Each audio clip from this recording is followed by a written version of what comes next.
All right, just stuffed it with a brand new clean microfiber cloth. Probably any clean shop towel would work, but nice and stuffed. All right guys, so this is the transmission jack that I got. I got this from Harbor Freight. I don't plan on using this very often, so just went ahead and went with the Harbor Freight one. They have about a 450 pound one, which would probably work, but I read a lot of reviews and this one seems to be more stable, and with that transmission being 360 pounds dry, I went as stable as I can possibly get it. It does come with a chain and all that, but I will probably use some couple straps in addition to that chain. All right, so this is how I have it set up underneath the transmission. You can see that it does have these holders on there on the cradle, and it also has to where you can tilt this from the side and also tilt it front to back with this lever back here. So that's very nifty for this jack. So I just have it underneath the transmission right now. The transmission is still being held in by this cross member and the transmission mount right here. And the transmission mount is connected to the cross member with a couple of bolts underneath here. So in addition to this cross member and the transmission mount, the transmission is also still connected with all of the bell housing bolts.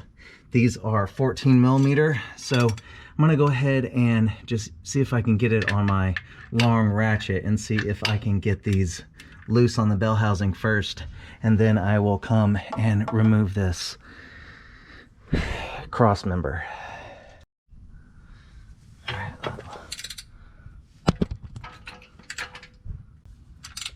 See if I can. Oh yeah.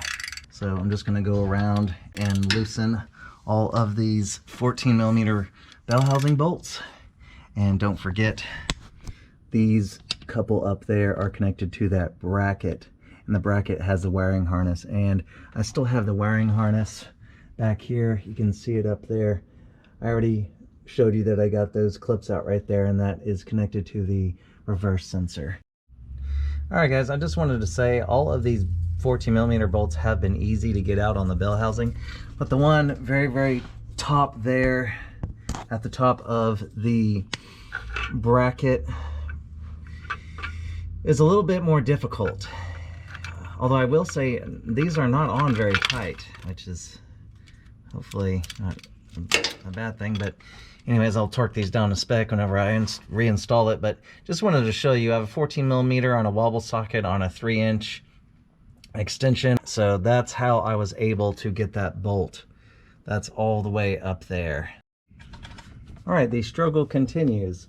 So I have added to that 3-inch extension, and I added about another 6-inch extension, and now I have my automatic ratchet here. Let's see if I can finally get that top one out.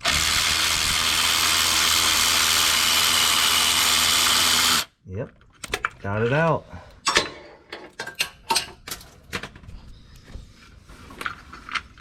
There it is.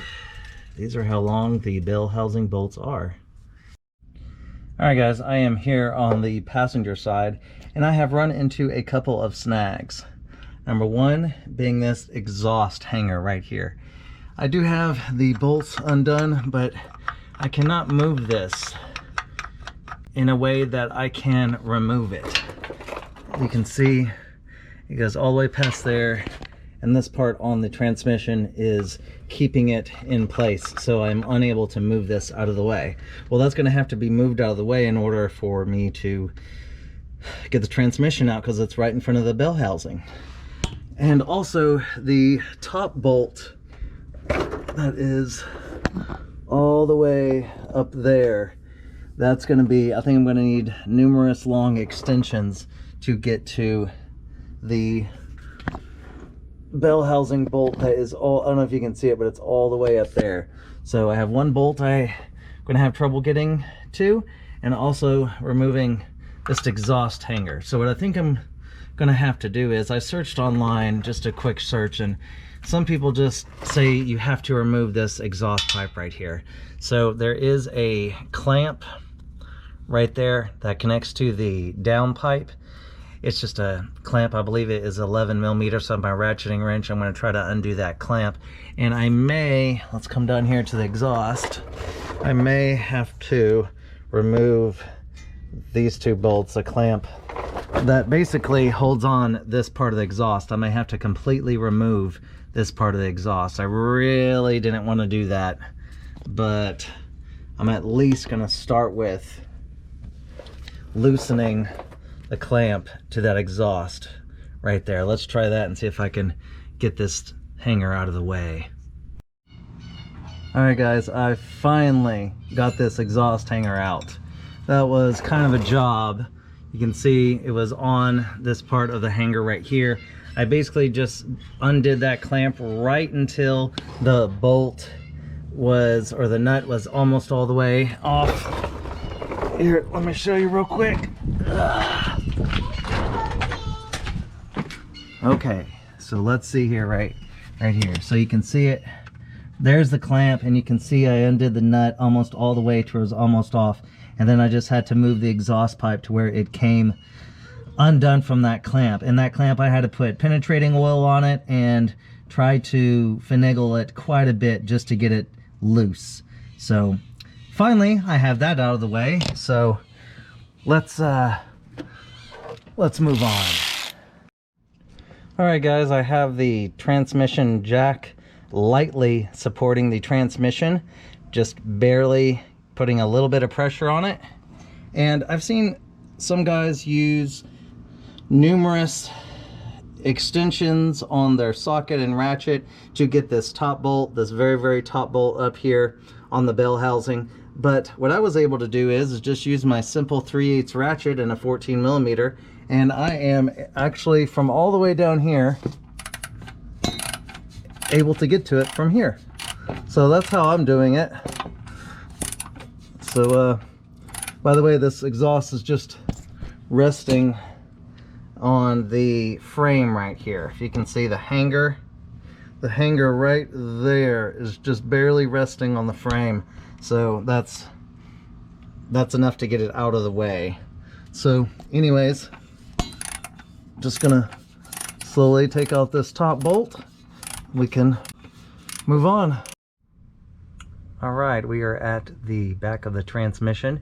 Here is the transmission mount. I am replacing this with a brand new Mopar OEM one, by the way. So we will get that whenever we install this transmission. But anyways, now that we have the bell housing bolts out, now we can begin to remove this cross member. First, we need to remove the two bolts that are connected to the transmission mount. Inside here are two nuts. They're a little hard to see, but I believe they are 15 millimeters. So we're going to get an extension and undo those nuts first. And then on each side, you can see here are two nuts on this cross member, and then two on the other side, of course. And then here are the bolt heads. So I'm gonna need to find out what size these are. Get a wrench and then a ratchet on the other side and pull these bolts out. Put a little bit of cruel on them.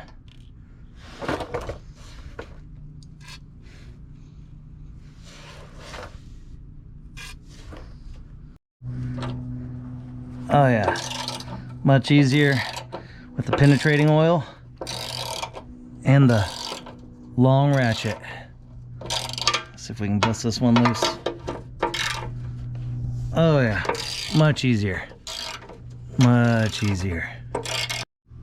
Alright, so this cross member bolts are a weird one. This nut is a 21 millimeter and this bolt head is an 18 millimeter. So with my long ratchet here, let's see if I can bust these loose.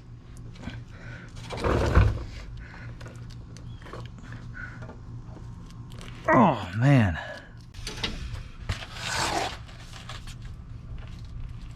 Oh my god. I feel like that almost broke my ratchet. Probably should be using a breaker bar on this. Alright guys, I had to stop. All I was doing was busting these loose with my breaker bar. I switched my breaker bar because I didn't want to break my 3/8 long ratchet. But anyways, as I was just breaking them loose, I wasn't even taking them out. I was just breaking them loose. Look at this. The transmission is already coming out. It's more so at the top. I do have the jack, of course, under here, the transmission jack, but I do not have the chain. And I'm going to use 2 additional straps to strap this thing to the jack for safety. So I have not done that yet, so obviously I need to stop right now and get that done. And also, to get things out of the way, here's the reverse sensor wiring harness. It is connected to that wiring harness bundle up there, right there. That was on the bracket that connected to 2 of the bell housing bolts. I need to, let me show you, see how this whole thing can move. I need to move that out of the way before I put the chains and stuff around it. Right now I just have it hanging here, so I need to see if I can put all this in a different spot while I attempt to ratchet this thing down. Wish me luck. Alright, I am utilizing the chain to this transmission jack. You can see there, and then I have 2 small straps going on either side of the shifter mount up there. So I just have one going on the rear and then one going on the front of where the shifter goes into on the top of the transmission. So I have 2 straps, and I want to make sure that they are actually on the base of the transmission jack, so you know they're actually attached to the jack. So I put it like that. They're pretty tight, so I'm hoping that, well, this better work, because this transmission is extremely heavy and this is for safety. So now that I have those straps nice and tight, ready to go, now it is finally time to undo this cross member. All right, now that I have these broken loose with the breaker bar, now I'm just holding the nut with my 21mm, and I'm undoing the bolt with the 18mm. So once I get it loose a little bit, you're able to take out the nut. So I'm going to take this nut, set it to the side. Once you get these nuts off of the bolts,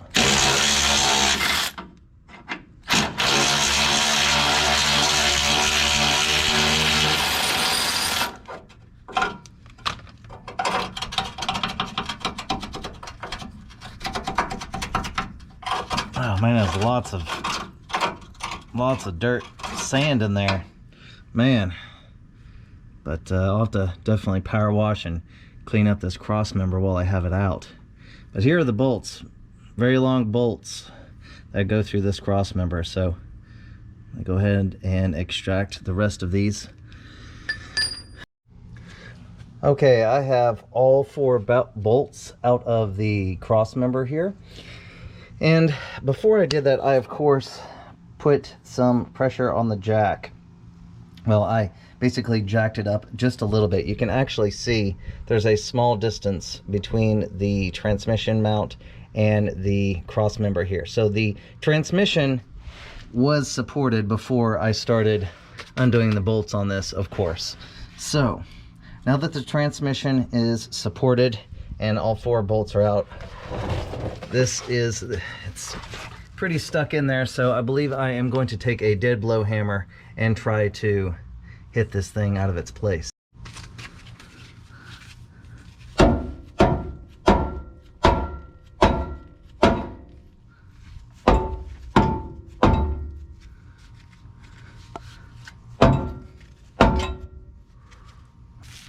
Okay, I sprayed some silicone lubricant on the ends there. Hopefully that will help it nudge a little bit. I'm going to go up.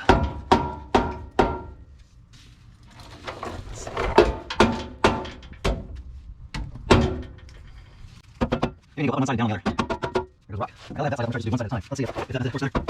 No, no, no.